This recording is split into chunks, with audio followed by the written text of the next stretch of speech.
It was very strange, and my feeling after coming out of that, and I can only say this, I don't know where it came from, whether it's the fan in me or whether it was the journalist, I wasn't sure. I felt so uncomfortable with what I'd watched.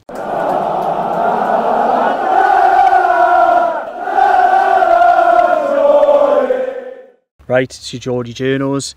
Two of her, yeah. Dom's at home.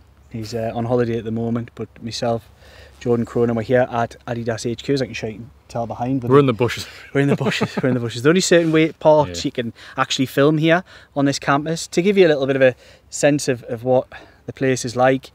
A vast place in the German countryside, probably around half an hour drive, would you say, outside from Nuremberg, of Nuremberg. Just amazing. We've been cycling around on Adidas bikes today.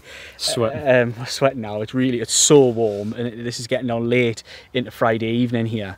There's been beach volleyball. There's a full Olympic size swimming pool just in sight here that I can see.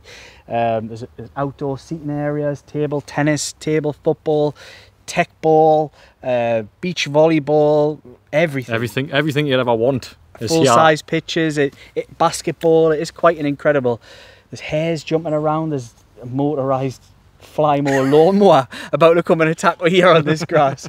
It is a beautiful, beautiful place. And you can see why Newcastle United are so desperate to get here. Yeah. We've had an opportunity to not only speak to Eddie Howe and three of the players, which we did today, and we'll come on to that before we just give you this context of where we are. There's this lawnmower. It's definitely come to horse, isn't it? I think it is. Anyway, you'll soon see it if it comes into sight. So it was got to speak to Eddie Howe, Lloyd Kelly, Tino Livramento, Lewis Hall. But Eddie Howe was the one who presented the most. I mean, Jordan, what the hell happened there today? Like, you might not get a sense of this from where you guys are now, and you may have seen the interviews on BBC. You may have seen them on Sky. I'll just say that it was different. It was different in our press conference. It was, because... Do you want to give a bit of context as to what happened? So, I mean, I sit with Eddie Howe in the season every Friday, and in his message, for me, Eddie Howe was always crystal clear. And for me, today, it was very mixed in parts in the response he gave on his future in light of the England speculation. I think he's a manager that had a demeanour of being unsettled. I think the changes in the last couple of weeks have made him a bit uneasy.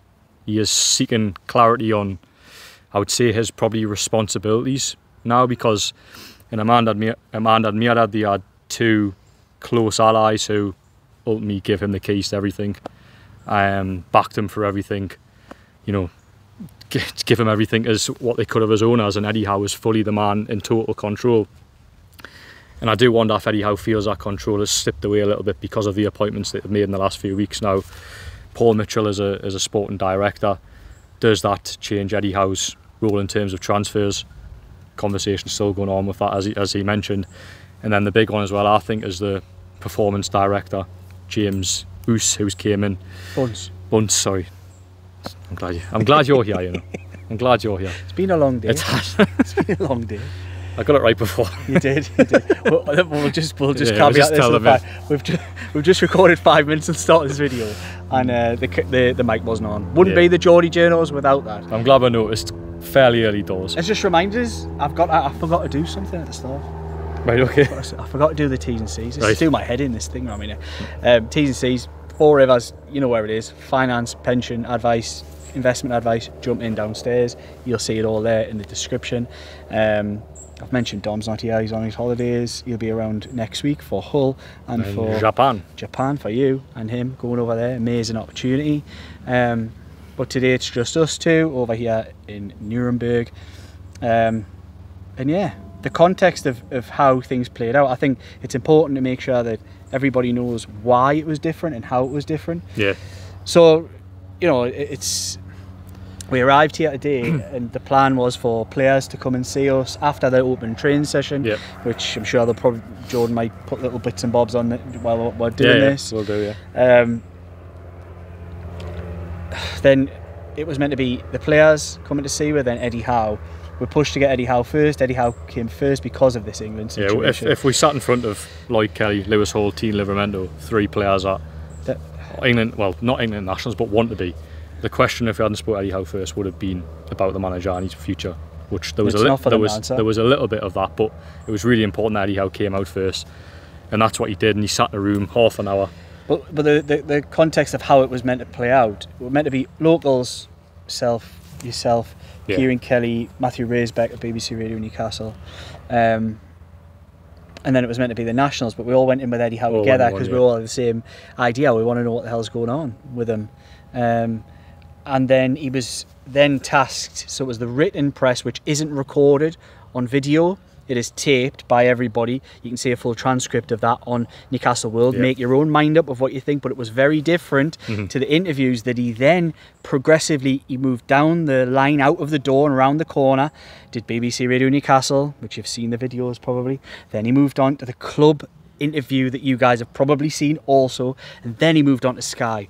And there was a definite difference in the tone and what he said in the interviews as he progressed. Those video interviews where he was speaking straight to camera, and you've probably seen, were very different to the manner in which he presented to the 10 written press there in that room, who all, for around 2 to 3 hours after the event, we were debating how to tackle this, because it was so un-Eddie Howe-like. It was... Yeah.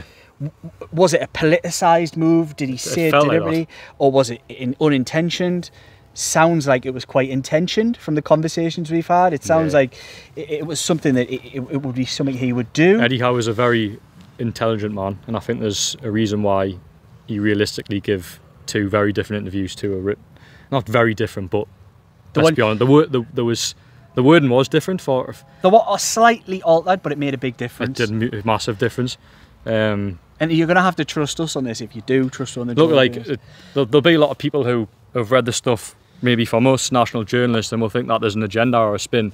We're 2 journalists who are Newcastle fans, and we're giving you our opinions on what we heard and what we seen and what we watched.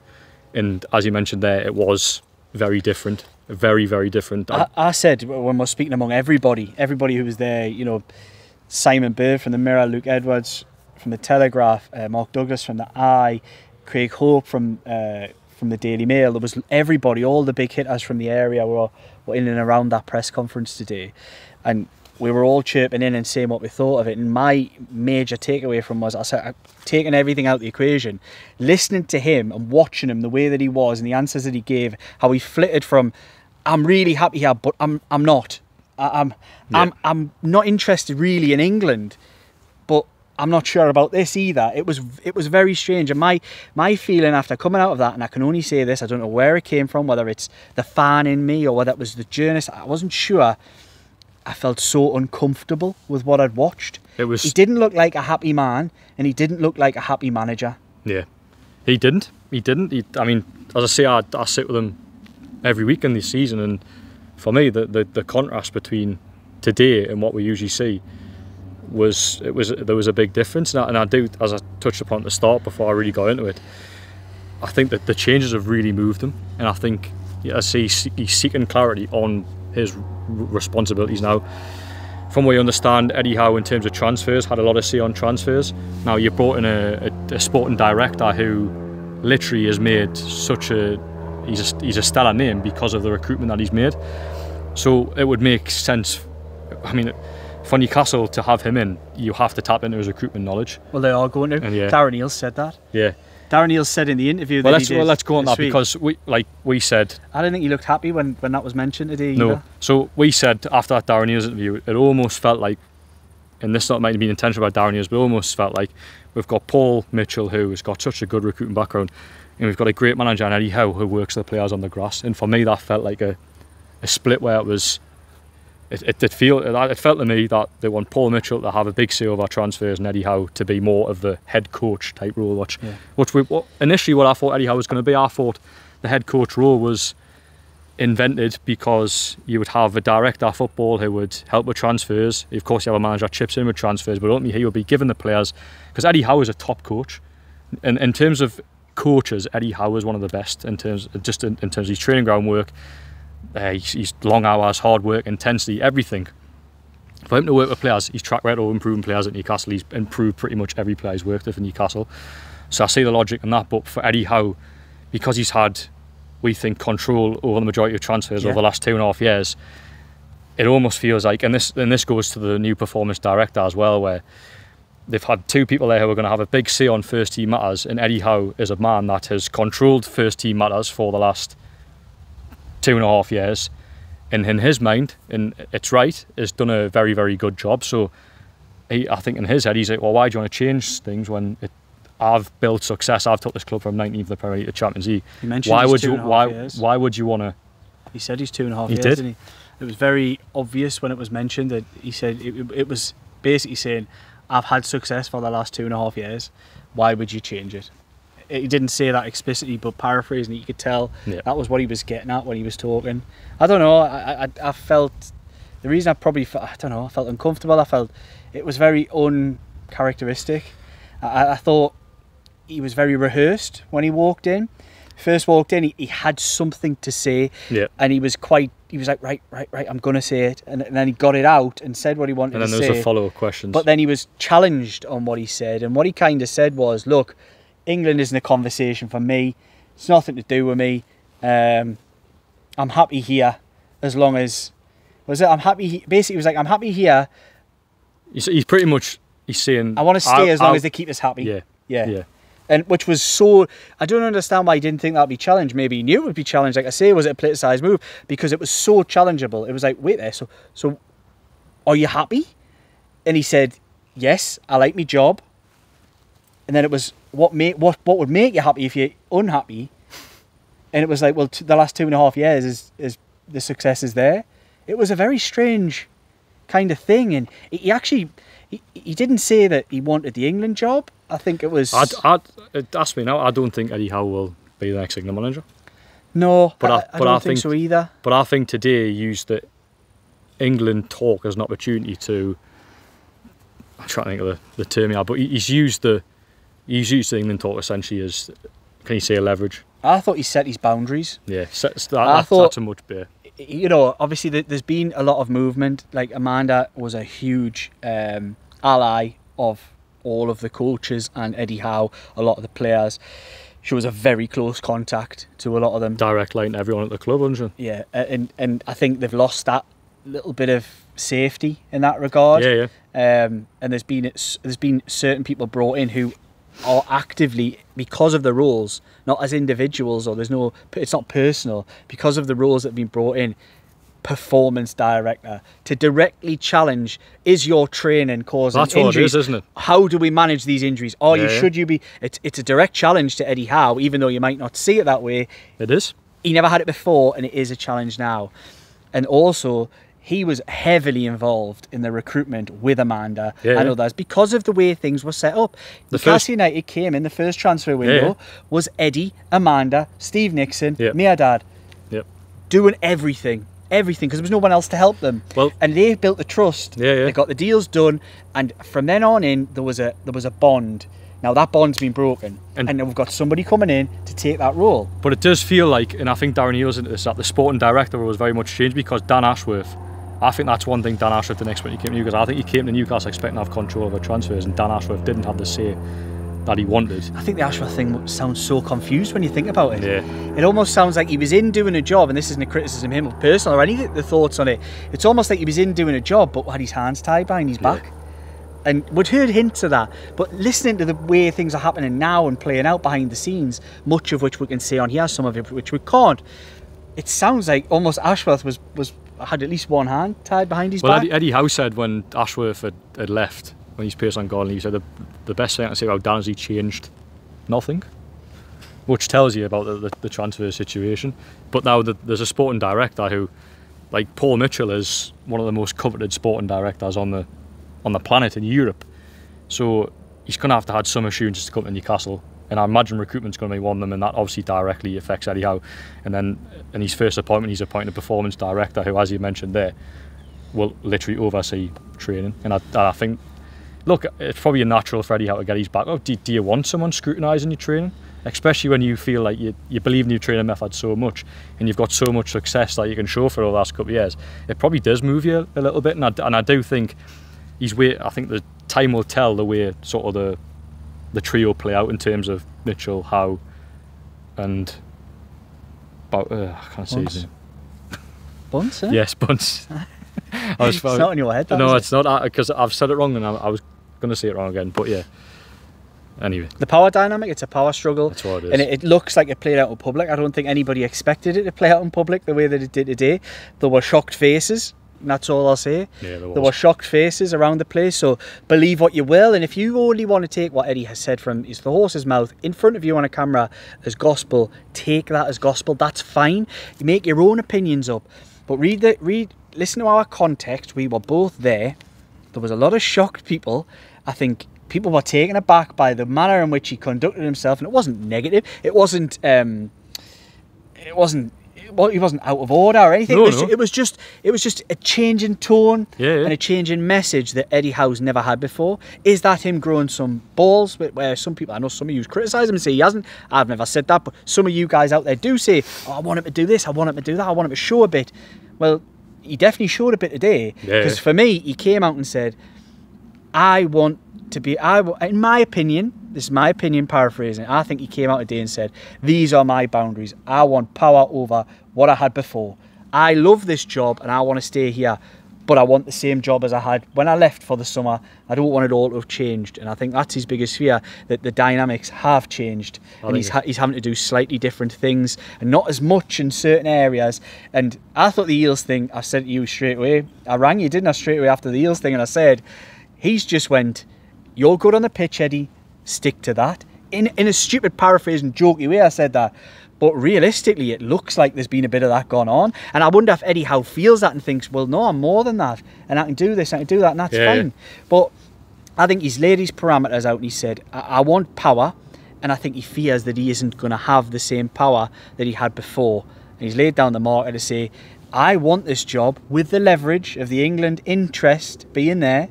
I don't think he'll end up as the next England manager, but that doesn't mean he won't. He might. He's got that leverage now and he's in a position of real strength to turn around and say, look, I could leave.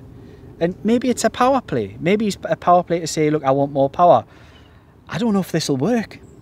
I don't think that'll necessarily work. And he didn't speak to me like a person who was absolutely certain of his future. Not in a way that he's under any pressure, because I don't believe that he is. We've seen those words this week from... We got a chance to speak to Paul Mitchell off the record, which we won't discuss any of what was said on here. But we've spoken to people, and we've spoken to Darren Eales this week, and we get a sense that Eddie Howe's the man that they want. Yeah, they all believe in Eddie Howe. It's just whether does Eddie Howe buy into the new model and the way things are going to work now. That's the biggest thing. And he's laid down that mark and said, I want power, and I just don't think he thinks he's going to get the same power. And why he's dangled that carrot of saying, you keep me happy, or we might not be together forever. Yeah. I think it's hard to add anything to that, really. But I think in the main, I think we've covered Eddie Howe stuff. We've gave our context of being there, and I think in the sort of the words of Eddie Howe, I think there's going to be conversations as to over the next few weeks as to how they sort of iron out the because it does feel like a new model. It does feel like there's a new model in place, especially when you bring in a performance director. I think it can be positive. I think it's unsettling in some ways. I understand it from Eddie Howe's point of view, because in his head he has done a phenomenal job for this club, and he has, and what he's done over the last couple of 2.5 seasons has worked. But I actually see a lot of value in when you employ someone like Paul Mitchell and tapping into his recruitment knowledge. You're again got a performance director who just adds a different view. That's another thing with Eddie Howe, actually. Because Eddie Howe, for his career, has always had the same backroom team. Wherever he's went, the only addition he's had to his backroom team is Graham Jones, and he inherited him. It's always been a close-knit group. He was involved at Bournemouth. Whereas the performance director has came in, and it's almost like it added layer to his backroom team that he had I presume, and didn't have much of a say over, to be honest. Well, I don't think he did. No. Speaking to people, conversations among other press members and stuff today, you hear it doesn't sound like Eddie Howe was particularly informed with regards what happened with the appointment of Paul Mitchell, and look, that's within the ownership group's remit. They can do what they want with this football club, and it on the face of it, we said it on here, it's a progressive appointment. It's a levelling up of what they had in that position before. They've just had to maybe do a little bit of a realignment of the powers, and that's just maybe not what Eddie Howe likes the sound of. I think this summer is the summer where PIF have took on a much more hands approach, and that's because They acquired 85% of the football club now. So I think in that sense from what I understand, it was a Saudis' decision to bring in Paul Mitchell. So that shows you that they're having a greater say on things, and Eddie Howe might not like that, but it's about now the football club try and find a happy place for everyone, but that rarely happens. But let's be positive in some ways, right? So there is a possibility that this gets ironed out. And I mean, we could go to Tokyo next week and Eddie Howe says, yeah, I've had these conversations. Honestly, I'm they might so sign happy. 2 players and the relationship's built, and it's what the players that Eddie Howe wants, and you know, this dynamic can change very quickly. Yeah. But at the moment, there's a lot of unknowns and a lot of uncertainty, and I think there's just a tenseness about things. I think the football club's going in the right direction. I'm not saying that on a bigger picture. It isn't.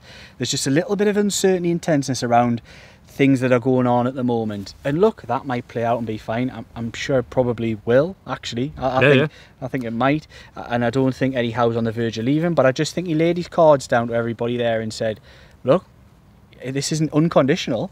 I love this club and I want to be here, but it's not unconditional. Things can change. So that's kind of where I think we are. Yeah. Spot.